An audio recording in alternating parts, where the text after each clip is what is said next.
Hello అండి. Videos పెట్టక చాలా రోజులవుతుంది కదా! అస్సలు టైం కుదరట్లేదండి. అదేంటో వర్షం అప్పటి వరకు బానే ఉంటది. కరెక్ట్‌గా ఆఫీస్ నుంచి బయటికి రాంగానే మొదలవుతుంది. ఎప్పుడు మచిలీపట్నం వెళ్ళేటప్పుడు స్కూటీ మీద వెళ్తున్నట్టు చూపిస్తున్నాం కదా! ఇప్పుడు ఇక్కడి నుంచి మచిలీపట్నం వరకు బస్ జర్నీ అండి. ఇంకా ఆఫీస్ నుంచి బయటికి రాంగానే తాడిగడప సెంటర్ వరకు నడుచుకుంటూ వచ్చేయడమే. 100 అడుగుల రోడ్డు అంటారు కదా! అది. ఇక్కడ నుంచుని ఆటోల కోసం వెయిట్ చేస్తున్నా. ఆటో రాంగానే ఎక్కేసి పెనమలూరు దగ్గర దింపమంటే దింపేస్తారు. ఆటో నగర్ కూడా వెళ్ళొచ్చు. అటు డిస్టెన్స్ ఎక్కువ, రోడ్లు కూడా క్రాస్ చేయాలి. ఇక్కడ డిస్టెన్స్ తక్కువ, రోడ్డు క్రాస్ చేయవసరంలా. Penamaluru non stop bus stop. Kankipadu వెళ్ళే ఆటోలు ఎక్కితేనే ఇక్కడ దింపుతారు. లేదంటే పెనమలూరు సెంటర్‌లో దింపేస్తారు.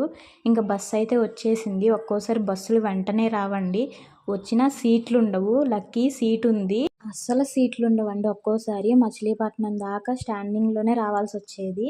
ఇంక ఇక్కడ దిగేసి ఇక్కడి నుంచి ఇంటికైతే వెళ్ళిపోయాం. ఇది ఆఫీస్ నుంచి ఇంటి వరకు బస్ జర్నీ.